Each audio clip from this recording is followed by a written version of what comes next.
สวัสดีค่ะ ขอขอบคุณทุกท่านที่ติดตาม เรื่องเล่าโรงน้ำชาสกุลโจ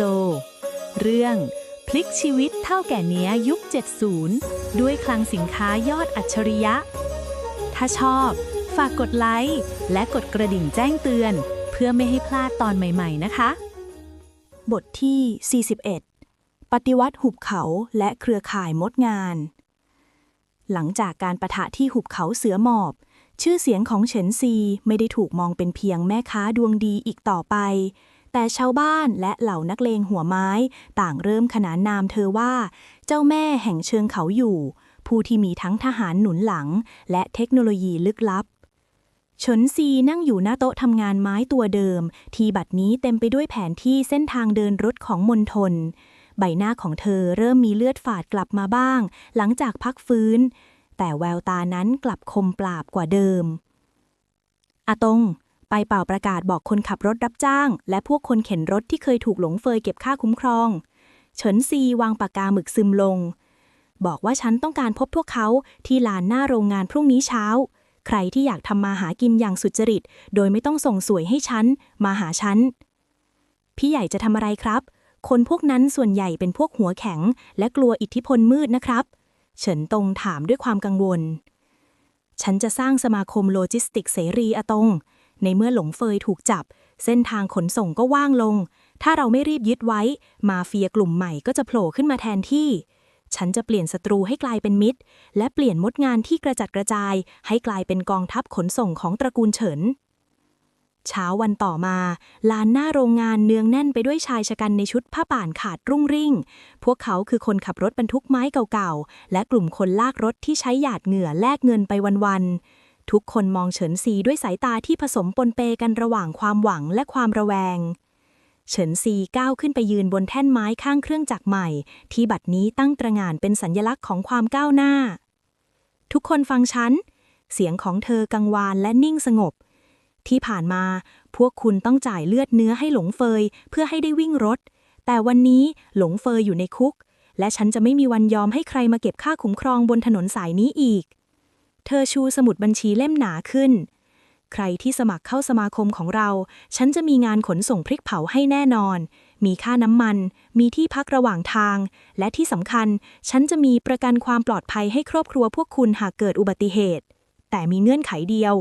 พวกคุณต้องส่งรายงานการเคลื่อนไหวของสินค้าผิดกฎหมายหรือคนแปลกหน้าบนถนนทุกครั้งที่เจอ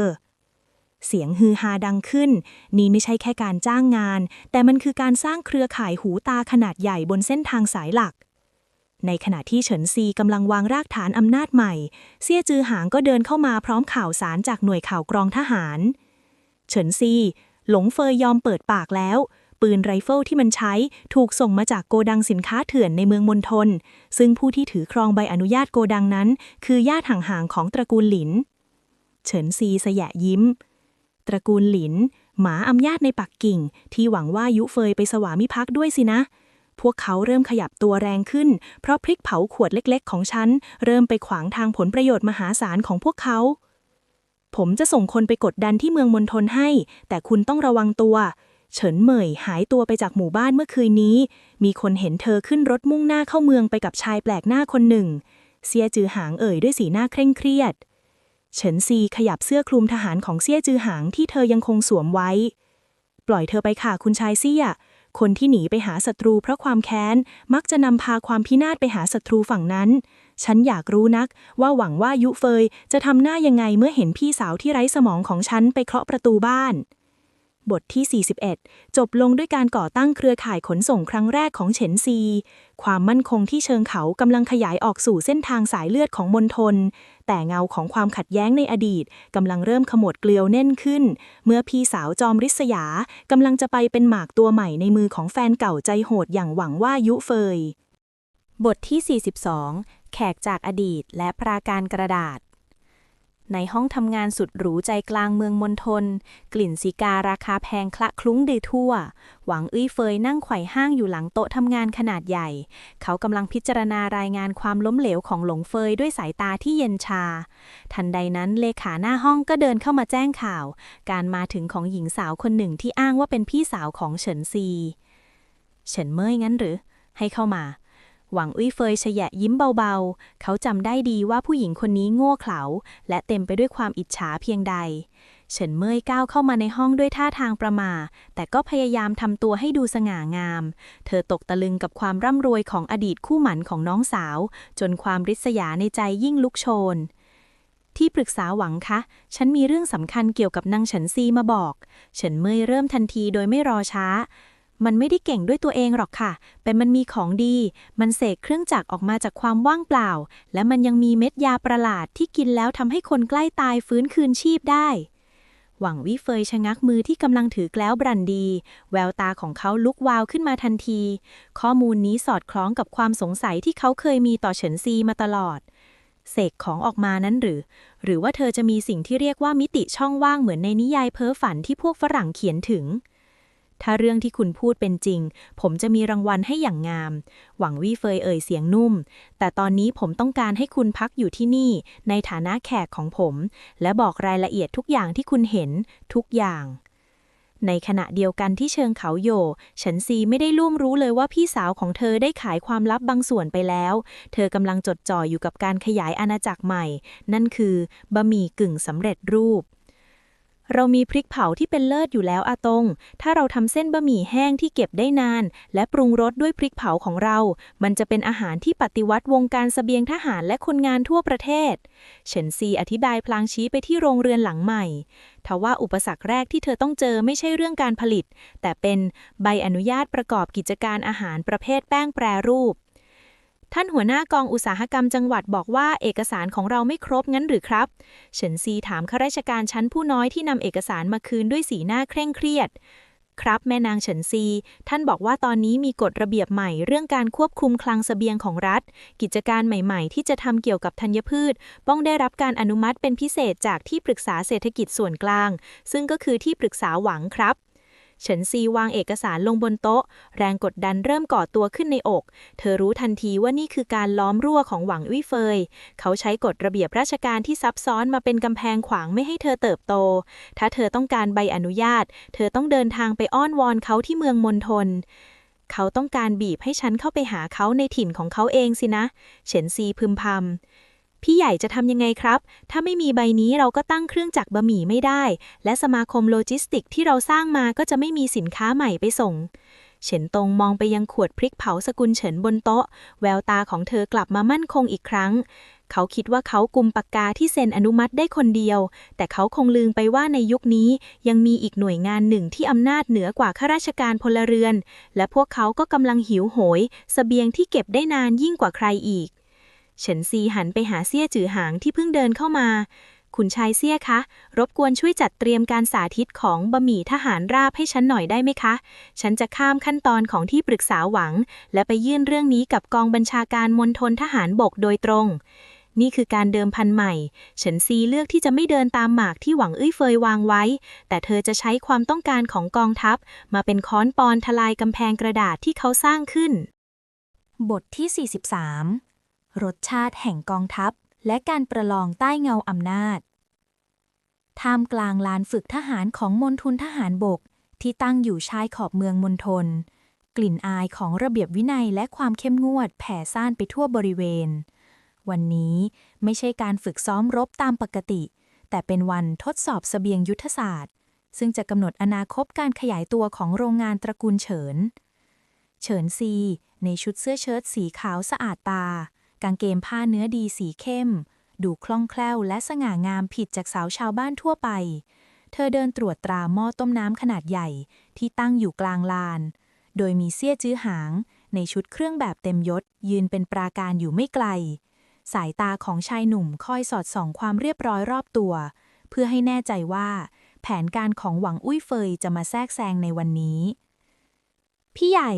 ผมเตรียมเส้นบะหมี่ที่อบแห้งด้วยเทคนิคพิเศษของเรามาพร้อมแล้วครับเฉินตงกระซิบพลางยกลังไม้ที่บรรจุก้อนบะหมี่แห้งรูปร่างแปลกตาขึ้นวางบนโต๊ะเฉินซีพยักหน้าแววตาของเธอสงบแต่แฝงด้วยความลึกซึ้งเธอมองดูก้อนบะหมี่ที่ดูแห้งสนิทแต่ทว่าเปราะบางนั้นในใจยังนึกถึงความเจ็บปวดจากการใช้เครื่องอบลมร้อนจากมิติลับเมื่อ2 คืนก่อนร่างกายของเธอยังไม่ฟื้นฟูเต็มที่ แต่เดิมพันครั้งนี้สูงเกินกว่าจะถอยหลังมาแล้วเซี่ยจือหางเอ่ยเสียงเบาขบวนรถจี๊ปทหารแล่นเข้ามาจอดโดยนำโดยพันเอกจางผู้คุมกำลังฝ่ายส่งกำลังบำรุงและที่ทำให้เฉินซีต้องหรี่ตาลงคือร่างของที่ปรึกษาหวังอุ้ยเฟยที่เดินตามมาติดๆพร้อมกับเลขาส่วนตัวและเฉินเม่ยที่สวมเสื้อผ้าหรูหราเกินงามท่าทางอวดดีของพี่สาวบ่งบอกว่าเธอคงให้ข้อมูลบางอย่างกับหวังอุ้ยเฟยไปแล้วดูท่าแม่นางเฉินซีจะขยันขันแข็งจริงๆนะครับถึงขั้นข้ามขั้นตอนราชการมานำเสนอกองทัพโดยตรงแบบนี้หวังอุ้ยเฟยเอ่ยด้วยรอยยิ้มที่ไปไม่ถึงดวงตาแต่ผมในฐานะที่ปรึกษาเศรษฐกิจมีหน้าที่ตรวจสอบว่าสินค้าที่ส่งเข้ากองทัพต้องมีที่มาที่ไปของวัตถุดิบและเครื่องจักรที่ชัดเจนไม่ใช่ของที่จู่ๆก็โผล่มาอย่างไม่มีสาเหตุเฉินเมยจิกตามองเฉินซีพลางกระซิบข้างหูหวังอุ้ยเฟยพอให้คนรอบข้างได้ยินดูเอาเถอะค่ะที่ปรึกษาหนังนี่มันเจ้าแล่นักเครื่องจักรเล็กพวกนั้นมันไม่ได้มาจากโลกนี้หรอกนะเฉินซีไม่ได้โต้ตอบเธอเพียงแต่โค้งคำนับพันเอกจางอย่างนอบน้อมท่านพันเอกคะเสบียงทหารคือหัวใจของชัยชนะบะหมี่ที่ฉันนำมาในวันนี้ไม่ได้เน้นที่ความสวยงามแต่เน้นที่ความเร็วและโภชนาการในยามวิกฤตค่ะขออนุญาตสาธิตเลยนะคะ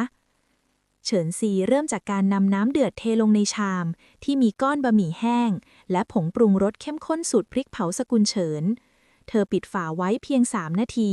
ท่ามกลางสายตาเคลือบแคลงของเหล่าทหารแค่3 นาทีหรือบะหมี่แป้งดิบพวกนี้จะสุกได้ยังไงปกติเราต้องเคี่ยวกันเป็นชั่วโมงพันเอกจางถามอย่างสงสัยเมื่อครบเวลาเฉินซีเปิดฝาออกกลิ่นหอมกรุ่นของน้ำซุปพริกเผาและเครื่องเทศชั้นดีพุ่งกระจายไปทั่วลานฝึกจนทหารที่อยู่รอบๆถึงกับลอบกลุ่นน้ำลายเส้นบะหมี่ที่เคยแข็งทื่อบัดนี้กลับนุ่มเหนียวและดูน่าทานอย่างเหลือเชื่อเชิญท่านพันเอกพิสูจน์ค่ะพันเอกจางใช้ตะเกียบพุ้ยเส้นเข้าปากความเงียบปกคลุมไปครู่หนึ่งก่อนดวงตาของนายทหารรุ่นใหญ่จะเบิกกว้างรสชาติดีมากเส้นเหนียวนุ่มและรสพริกเผาซึมเข้าถึงเนื้อที่สำคัญมันประหยัดเวลาไปได้มากสารจริงๆเดี๋ยวก่อนครับท่านพันเอกหวังอุ้ยเฟยก้าวขวางรสชาติอาจจะดีแต่ผมขอตั้งข้อสังเกตเรื่องเทคโนโลยีการผลิตเครื่องจักรที่ใช้ทำเส้นบะหมี่แบบนี้ต้องเป็นเครื่องจักรนำเข้าที่มีราคาสูงมากผมไม่เห็นใบกำกับภาษีหรือใบอนุญาตนำเข้าในชื่อของโรงงานตระกูลเฉินเลยหรือว่าคุณได้รับความช่วยเหลือจากต่างชาติอย่างลับๆกันแน่เฉินซีนี่คือหมากที่หวังอุ้ยเฟยเตรียมไว้เขาพยายามจะป้ายสีเฉินซีให้กลายเป็นหนอนบ่อนไส้หรือผู้ต้องสงสัยคดีความมั่นคงโดยใช้ข้อมูลจากเฉินเม่ยเป็นฐานเฉินซีมองสบตาหวังอุ้ยเฟยอย่างไม่ลดละที่ปรึกษาหวังคะความเฉลียวฉลาดของชาวนาจีนไม่จำเป็นต้องพึ่งพาต่างชาติเสมอไปเครื่องจักรที่ฉันใช้คือการดัดแปลงจากเครื่องโมแป้งโบราณผสานกับกลไกทุ่นแรงที่ฉันคิดค้นขึ้นเอง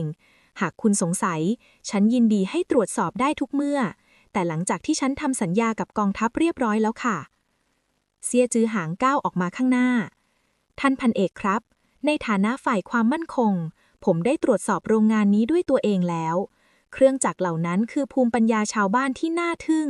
และกองทัพควรจะส่งเสริมไม่ใช่มาจับผิดเรื่องหยุมหยิมจนทำให้เสบียงทหารต้องชะงัก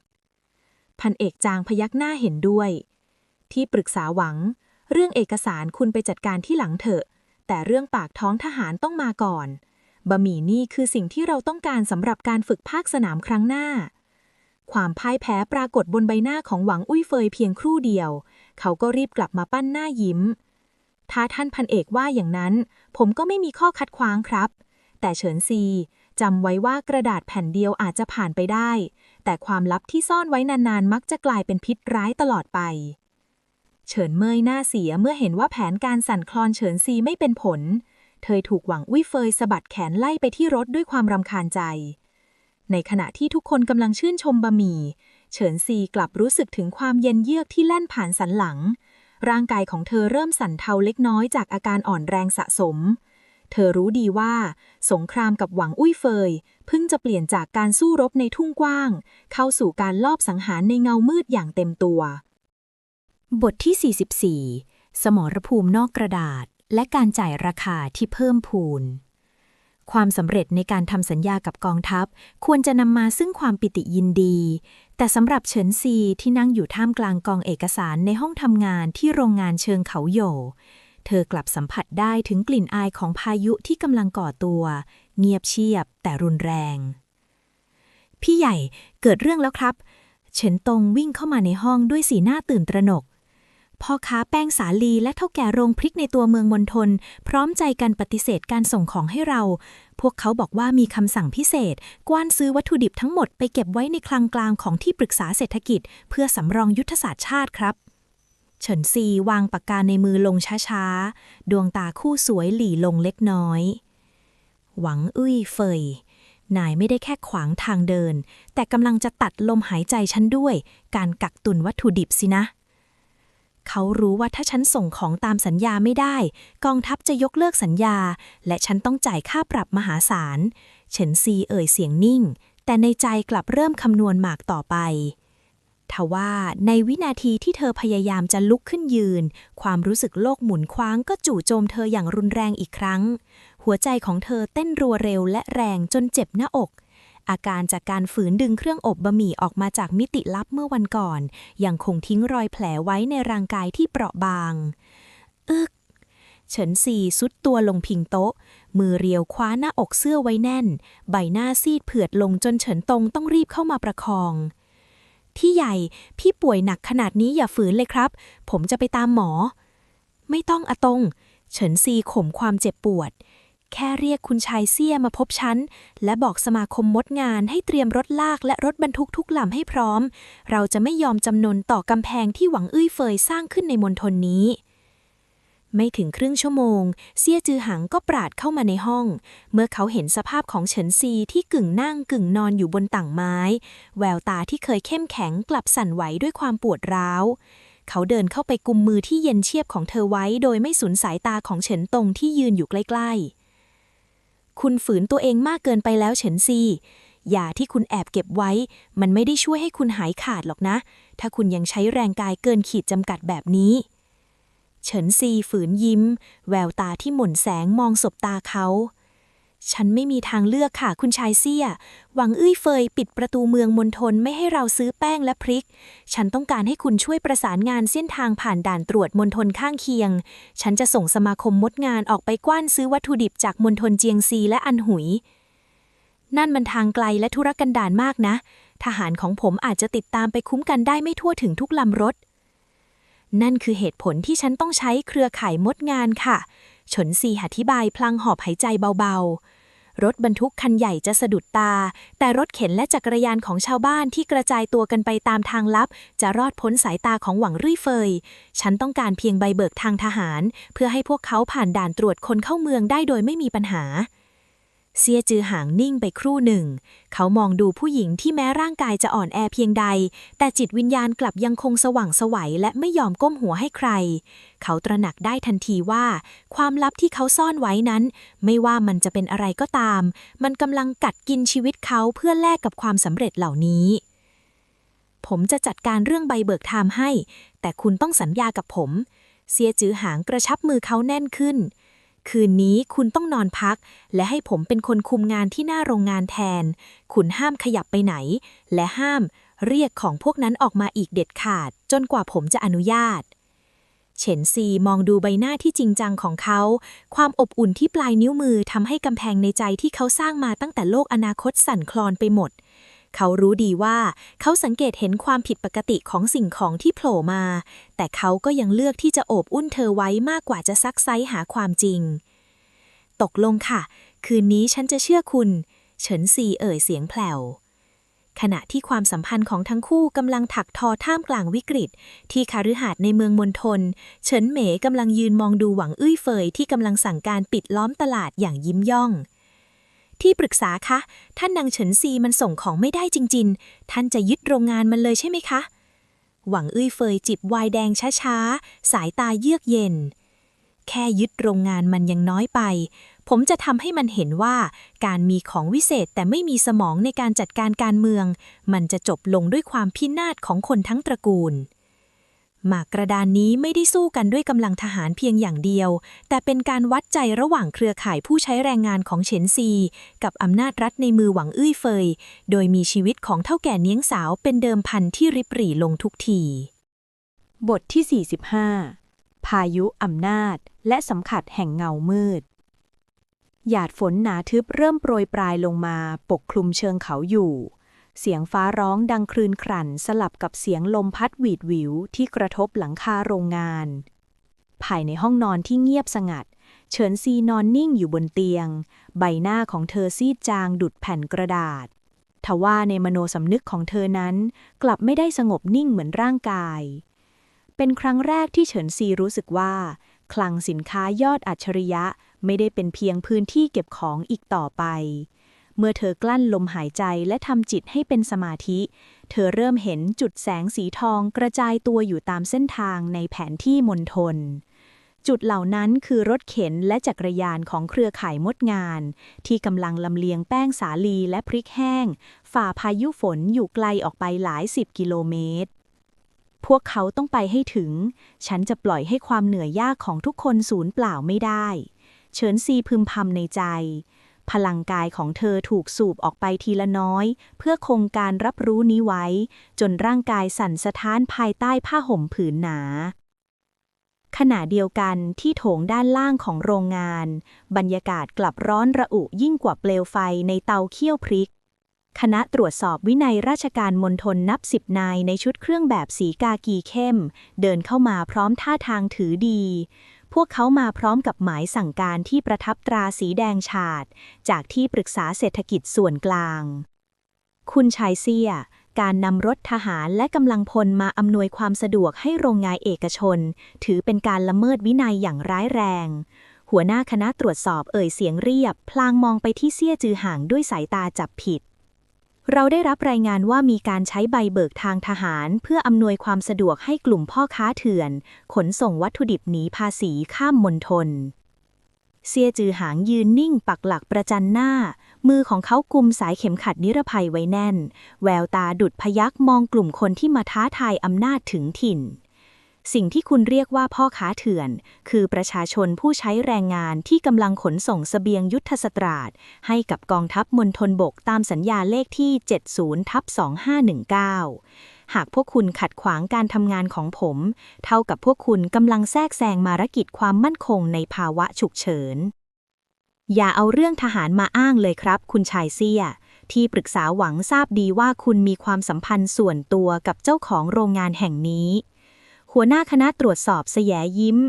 ขอเชิญคุณมอบใบเบิกทางทหารทั้งหมดมาตรวจสอบและเราจำเป็นต้องเข้าตรวจค้นห้องพักของแม่นางเฉินซีด้วยเพื่อหาหลักฐานการติดต่อสมคบคิดกับกลุ่มอิทธิพลมณฑลข้างเคียงด้วยเมื่อได้ยินว่าคนกลุ่มนี้จะบุกเข้าไปในห้องของเฉินซีที่กำลังป่วยหนักเส้นเลือดที่ขมับของเซี่ยจือหางก็เต้นตุบเขาก้าวออกมาขวางประตูทางขึ้นทันทีใครกล้าก้าวขึ้นไปแม้แต่ก้าวเดียวผมจะถือว่าเป็นผู้บุกรุกเขตห่วงกั้นทหารและผมมีสิทธิ์จัดการเด็ดขาดตามกฎอัยการศึกที่ประกาศใช้ในเขตชายแดนบรรยากาศตึงเครียดถึงขีดสุดทหารในสังกัดของเซี่ยจือหางเริ่มกระชับปืนพกและอาวุธในมือเจ้าหน้าที่คณะตรวจสอบเริ่มมีท่าทีลังเลพวกเขาไม่คิดว่าเซี่ยจือหางจะกล้าแตกหักโดยไม่เกรงกลัวอำนาจการเมืองในปักกิ่ง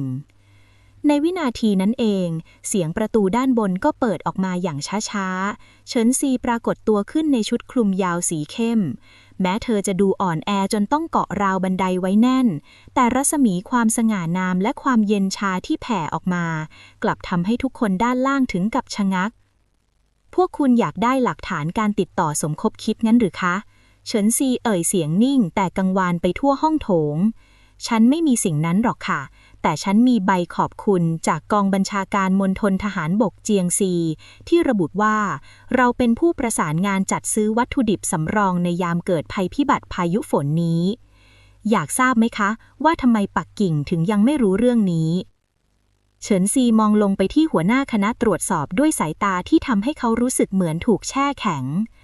เพราะที่ปรึกษาหวังของพวกคุณมัวแต่ยุ่งกับการกักตุนจนทำให้จังหวัดใกล้เคียงเดือดร้อนจนทหารฝ่ายนู้นเขาถึงต้องขอความช่วยเหลือมาทางเรา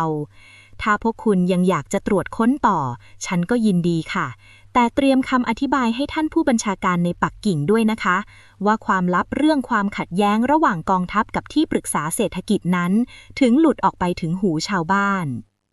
หัวหน้าคณะตรวจสอบหน้าเสียเขาหันไปสบตากับเซี่ยจือห่างที่บัดนี้แสยยิ้มอย่างผู้ชนะ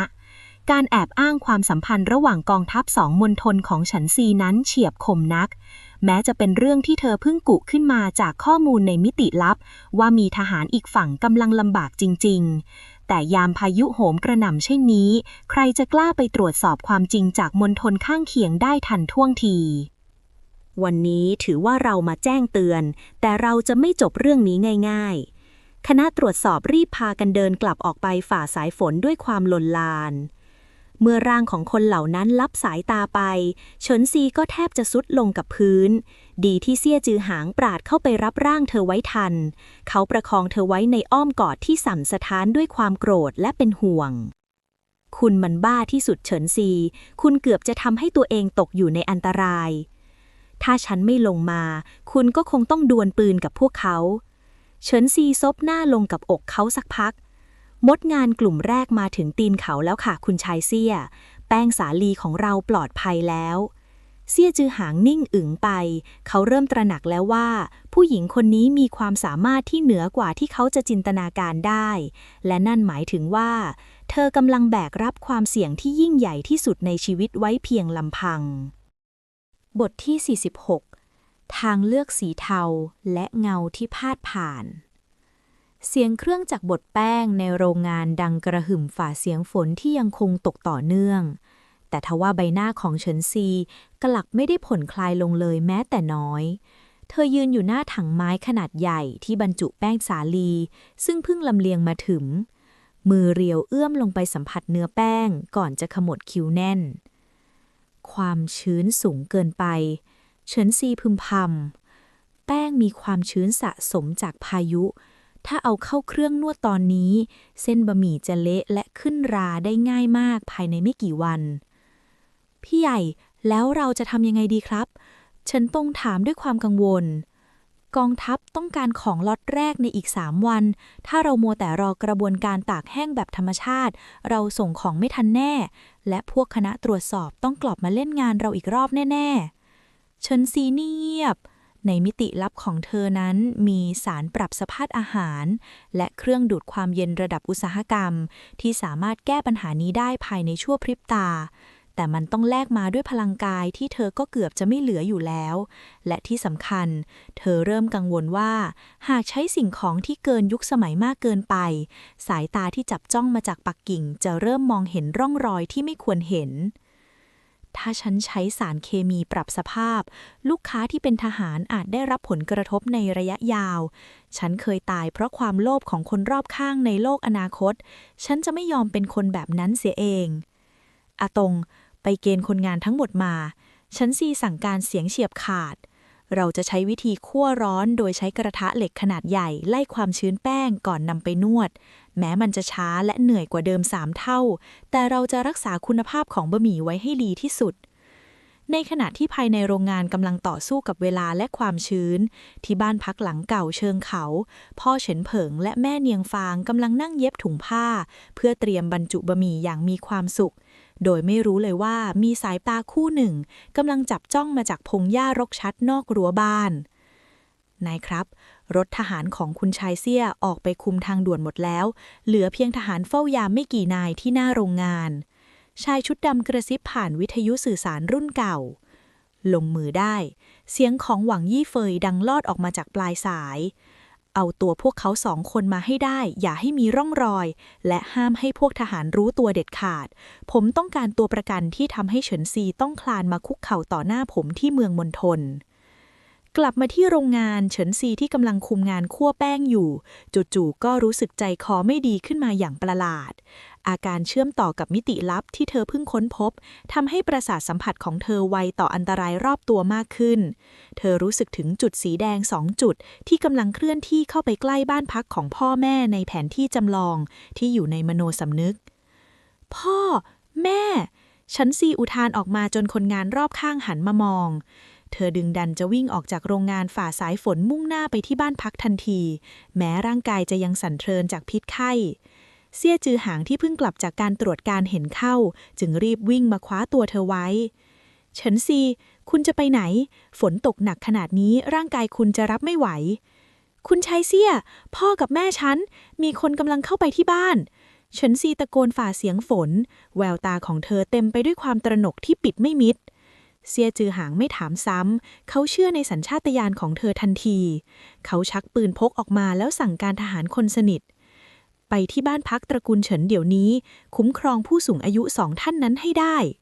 เสียงฝีเท้าทหารวิ่งฝ่าดินโคลนดังสนั่นไปทั่วบริเวณเฉินซีพยายามจะวิ่งตามไปแต่ขากลับอ่อนแรงลงจนสุดหวบเสียจือหางประคองเธอไว้แน่นใจหนึ่งห่วงคนบนบ้านอีกใจหนึ่งห่วงผู้หญิงในอ้อมกอดของเธอที่บัดนี้ดูเหมือนหัวใจจะแตกสลายหากเกิดอะไรขึ้นกับครอบครัวเพียงหนึ่งเดียวของเธอหมากตานี้ของหวังยี่เฟยอำมหิตนักเขาไม่ได้จู่โจมที่ธุรกิจแต่เขากำลังจู่โจมที่หัวใจซึ่งเปราะบางที่สุดของเฒ่าแก่เนียงสาวผู้เย็นชาบทที่ 47 บันทึกที่หายไปและความโกรธาของหงส์เสียงกระสุนปืนดังฝ่าเสียงฟ้าร้องไปเพียงนัดเดียวตามมาด้วยเสียงตะโกนดุดันของทหารและเสียงฝีเท้าที่วิ่งสับสนอยู่รอบบ้านพักหลังเก่าเฉินซีที่พยุงร่างอันสั่นเทาเดินมาพร้อมกับเซี่ยจือหางมาถึงหน้าบ้านในจังหวะที่ทหารสามารถควบคุมสถานการณ์ไว้ได้พอดีพ่อแม่เฉินซีถลาเข้าไปสวมกอดพ่อเฉินเพิ่งและแม่เหนียงฟางที่นั่งตัวสั่นอยู่บนพื้นบ้านทั้งคู่ยังคงอยู่ในอาการตกใจแต่โชคดีที่ไม่ได้รับบาดเจ็บใดๆเฉินซีพวกมันปิดปากเราแล้วจะลากเราลงไปข้างล่างแม่เหนียงฟางสะอื้นให้พลางกอดลูกสาวไว้แน่นเซี่ยจือหางเดินไปหาทหารที่กำลังควบคุมตัวคนร้ายที่ถูกยิงได้รับบาดเจ็บที่ขาอีกคนล่ะรายงานครับคุณชายมันอาศัยความมืดและพายุฝนโดดลงหน้าต่างฝั่งตะวันตกหลบหนีไปได้ครับเรากำลังตามรอยเลือดมันไปทหารรายงานด้วยสีหน้าสำนึกผิดเฉินซีใจหายหวูบเธอรีบหันไปสำรวจโต๊ะไม้เล็กๆในห้องนอนที่เธอใช้เป็นที่เขียนงานแววตาของเธอสั่นระริกเมื่อพบว่าสมุดบันทึกปกหนังสีดำที่เธอแอบจดบันทึกโครงสร้างโลจิสติกสมัยใหม่แผนการขยายโรงงานและศัพท์เทคนิคบางอย่างจากโลกอนาคตหายไปแม้ในนั้นจะไม่มีเรื่องมิติลับโดยตรงแต่ข้อมูลในสมุดเล่มนั้นก็เพียงพอที่จะทำให้คนที่ฉลาดอย่างหวังยู่เฟยรู้ว่าเธอไม่ธรรมดาและอาจใช้มันเป็นหลักฐานในการปรักประกำเธอเรื่องการเป็นจารชนหรือตัวประหลาดได้มันเอาสมุดไปฉันซีพึมพำใบหน้าที่เคยซีดจางกลับเปลี่ยนเป็นสีแดงเข้มด้วยความโกรธจัดความโกรธที่ศัตรูข้ามเส้นตายของเธอทั้งเรื่องครอบครัวและเรื่องความลับส่วนตัวเซี่ยจือหางเห็นท่าทางของเธอเขาก็รู้ทันทีว่ามีสิ่งสำคัญหายไปเขาก้าวเข้าไปกุมไหล่เธอไว้อย่างมั่นคงเฉินซีใจเย็นๆผมจะสั่งปิดถนนทั่วมณฑลตอนนี้เลยมันหนีไปได้ไม่ไกลหรอกไม่ค่ะคุณชายเซี่ยมันสายไปแล้วเฉินซีเงยหน้าขึ้นแววตาของเธอเปลี่ยนจากความอ่อนแอเป็นความเย็นเยียบดุจน้ำแข็งขั้วโลกคุณชายคะฉันต้องการให้คุณทำทีว่าเราทะเลาะกันอย่างหนักเรื่องที่พ่อแม่ฉันเกือบถูกลักพาตัวและคุณสั่งถอนทหารออกจากโรงงานเพื่อกดดันฉันให้ข่าวลือนี้รั่วไหลไปถึงหูหวังยู่เฟยเร็วที่สุดเซี่ยจือหางนิ่งไปครู่หนึ่งเขาเริ่มเข้าใจแผนแซงอ่อนแอของเธอคุณต้องการให้เขาส่งคนมารับคุณไปหาเขาเองโดยที่เขาคิดว่าคุณไร้ที่พึ่งแล้วสินะใช่ค่ะและเมื่อฉันไปถึงที่นั่นฉันจะทำให้เขารู้ว่าสิ่งที่น่ากลัวกว่ามิติลับหรือความลับใดๆคือความแค้นของผู้หญิงที่ไม่มีอะไรจะเสียอีกต่อไปแล้วค่ำคืนนั้นท่ามกลางสายฝนที่เริ่มซาลงแผนการซ้อนแผนที่เต็มไปด้วยความเสี่ยงก็เริ่มต้นขึ้นเฉินซีกลับไปนั่งที่โต๊ะทำงานเพียงลำพัง มือเรียวหยิบยากล่อมประสาทจากมิติลับขึ้นมาทานเพื่อระงับความเจ็บปวดทางกายเธอต้องรวบรวมพลังทั้งหมดที่มีเพื่อวันพรุ่งนี้วันที่เธอจะเดินเข้าสู่ถ้ำเสือด้วยตัวเองบทที่ 48 เข้าสู่ถ้ำเสือและหมากตัวสุดท้ายเช้าวันต่อมาบรรยากาศที่โรงงานเชิงเขาอยู่เต็มไปด้วยความเงียบเหงาที่จงใจสร้างขึ้นรถทหารหลายคันเคลื่อนตัวออกไปท่ามกลางสายตาของชาวบ้านที่พากันซุบซิบว่าคุณชัยเซี่ยโกรธจัดที่ถูกดึงเข้าไปพัวพันกับอันตรายของตระกูลเฉินซีนั่งอยู่เพียงลำพังที่มานั่งหน้าโรงงาน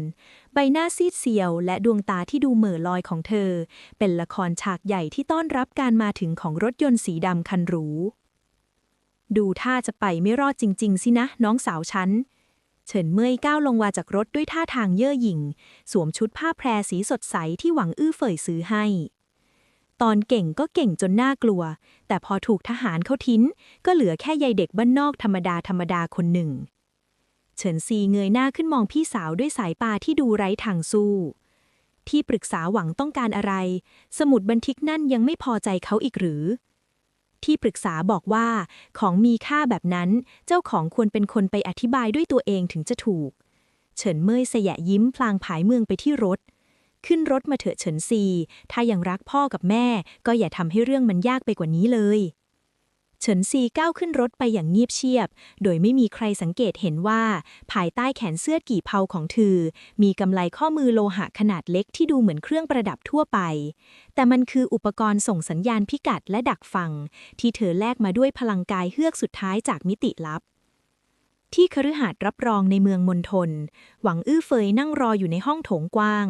บนโต๊ะตรงหน้าเขามีสมุดบันทึกปกหนังสีดำวางอยู่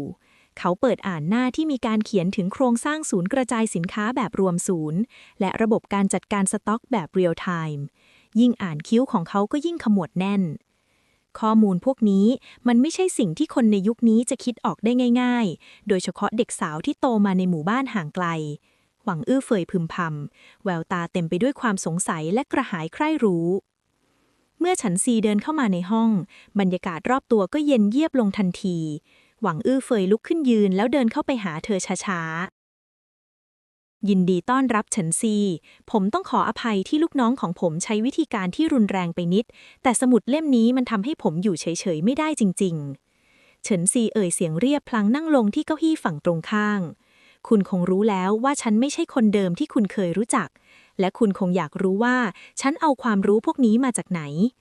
ถูกต้องและผมยังอยากรู้ด้วยว่าเครื่องจักรที่ดูเหมือนเหล็กกล้าจากอนาคตพวกนั้นมันโผล่มาในโกดังที่ไม่มีทางเข้าออกได้ยังไงหวังอื้อเฟยโน้มตัวลงมาใกล้ถ้าคุณยอมมอบวิธีหรือสิ่งของที่ใช้สร้างปาฏิหาริย์เหล่านั้นให้ผมสัญญาว่าตระกูลเฉินจะกลายเป็นตระกูลที่มั่งคั่งที่สุดในประเทศนี้และคุณชายเซี่ยก็จะไม่ต้องเดือดร้อนเพราะคุณอีกเฉินซีแขนหัวเราะเบาๆคุณยังเหมือนเดิมนะหวังอื้อเฟยคิดว่าทุกอย่างซื้อได้ด้วยเงินและอำนาจแต่คุณลืมไปอย่างหนึ่งลืมอะไรคุณลืมไปว่ายิ่งความลับนั้นยิ่งใหญ่เท่าไหร่ราคาที่ต้องจ่ายเพื่อครอบครองมันก็ยิ่งสูงเท่านั้นเฉินซีสบตาเขาอย่างท้าทายคุณพร้อมที่จะจ่ายด้วยชีวิตและตำแหน่งที่ปรึกษาของคุณหรือยังล่ะคะในขณะนั้นเองเสียงสัญญาณเบาๆดังขึ้นในหูฟังของเซี่ยจือหางที่ซุ่มอยู่กลางป่าละเมาะห่างจากคฤหาสน์ไปเพียง1 กิโลเมตรเขาได้ยินทุกคำสนทนาผ่านอุปกรณ์ที่เฉินซีติดไว้ทีม 1 เตรียมพร้อมเซี่ยจือหางสั่งการผ่านวิทยุสื่อสารแววตาดุดันดุจราชสีห์ที่กำลังจะขย่ำเหยื่อรอสัญญาณจากเธอวินาทีที่เธอเริ่มขยับเราจะถล่มที่นี่ให้ราบเป็นกลองเฉินซีแอบกดปุ่มเล็กๆที่กำไลข้อมือเพื่อส่งสัญญาณว่าหมากตัวสุดท้ายได้ถูกวางลงบนกระดานเรียบร้อยแล้วแผนการของเธอไม่ใช่แค่การเอาชีวิตรอดแต่คือการทำให้หวังอื้อเฟยเผยท่าแท้ของการเป็นผู้แสวงหาผลประโยชน์จากรัฐออกมาให้คนเบื้องบนได้เห็นผ่านการบันทึกเสียงในครั้งนี้บทที่ 49 กรงขังทองคำและหมอกควันแห่งการโต้กลับบรรยากาศในห้องโถงกว้างของคฤหาสน์บีบคั้นจนแทบหายใจไม่ออกหวังอื้อเฟยยืนกอดอกมองดูเฉินซีด้วยสายตาของผู้ชนะที่ถือไพ่เหนือกว่า เขาส่งสัญญาณให้ชายชะกัน2 คนเดินเข้ามาประกบด้านหลังเก้าอี้ของเธอขณะที่เฉินเม่ยยืนอยู่ข้างๆด้วยสีหน้าสะใจผสมรอยยิ้มเยาะเย้ยเลิกเล่นลิ้นได้แล้วเฉินซีหวังอื้อเฟยน้ำเสียงเปลี่ยนเป็นเข้มงวดสมุดบันทึกนี่บอกฉันว่าเธอมีวิธีจัดการสิ่งของที่ล้ำหน้าเกินยุคสมัยและฉันรู้ว่าเธอไม่ได้เอาของพวกนั้นซ่อนไว้ในโกดังแต่มันอยู่ในตัวเธอหรือที่ไหนสักแห่งที่เธอเรียกออกมาได้ตามใจชอบเขาสั่งให้คนสนิทวางกล่องไม้เปล่าใบหนึ่งลงบนโต๊ะตรงหน้าเฉินซีสาธิตให้ฉันดูเดี๋ยวนี้เรียกยารักษาหรืออาวุธอะไรก็ได้ออกมาใส่ในกล่องนี้ถ้าเธอไม่ทำพี่สาวที่แสนดีของเธอจะเป็นคนช่วยกระตุ้นความจำให้เธอหวังอื้อเฟยพยักหน้าให้เฉินเม่ยแม้อาจจะดูลังเลไปวูบหนึ่งเมื่อเห็นสภาพน้องสาวที่ซีดเซียวแต่ความริษยาที่ฝังรากลึกก็ทำให้เธอก้าวเข้าไปคว้าเส้นผมของเฉินซีแล้วกระชากให้เงยหน้าขึ้นทำตามที่ปรึกษาบอกสิอีซีแกจะดื้อไปทำไมถ้าแกยอมแบ่งของพวกนี้ให้เราแกกับฉันก็จะรุ่งเรืองไปด้วยกันนะเฉินเม่ยตะคอกใส่หน้าเฉินซีรู้สึกถึงหนังศีรษะที่ตึงเขม็งและความเจ็บปวดที่แล่นพล่านแต่สิ่งที่ทำให้เธอเจ็บปวดยิ่งกว่าคือการเห็นคนในครอบครัวยอมเป็นสุนัขรับใช้ของศัตรูแววตาของเฉินซีที่เคยมองพี่สาวด้วยความเวทนาบัดนี้เหลือเพียงความเย็นชาที่ว่างเปล่าพี่เมยพี่รู้ไหมว่าหมาที่หมดประโยชน์แล้วเขาจะทำยังไงกับมันเฉินซีเอ่ยเสียงเบาแววตามองเลยไปที่หวังอื้อเฟยเขาไม่ได้อยากแบ่งความรุ่งเรืองให้ใครหรอกเขาแค่ต้องการหลักฐานว่าฉันเป็นตัวประหลาดเพื่อที่เขาจะได้ส่งฉันไปขังในห้องแลบที่ปักกิ่งและคนที่จะถูกตราหน้าว่าเป็นผู้สมรู้ร่วมคิดก็คือพี่เฉินเม่ยชะงักไปมือที่จับผมเฉินซีเริ่มสั่นเธอหันไปมองหวังอื้อเฟยและเห็นแววตาที่โหดเหี้ยมที่เขาไม่เคยแสดงให้เธอเห็นมาก่อนแววตาที่มองเธอเหมือนเบี้ยที่พร้อมจะทิ้งไปทุกเมื่ออย่าไปฟังมันหวังอื้อเฟยตวาดลงมือในวินาทีนั้นเองเฉินซีหลับตาลงเธอรวบรวมพลังกายที่เหลืออยู่น้อยนิดเชื่อมต่อเข้าสู่มิติลับอย่างรวดเร็วเธอไม่ได้เรียกยาหรือทองคำตามที่เขาต้องการแต่เธอเรียกระเบิดแก๊สน้ำตาชนิดรุนแรงพิเศษที่บรรจุในตลับโลหะขนาดเล็กออกมาไว้ในอุ้งมือ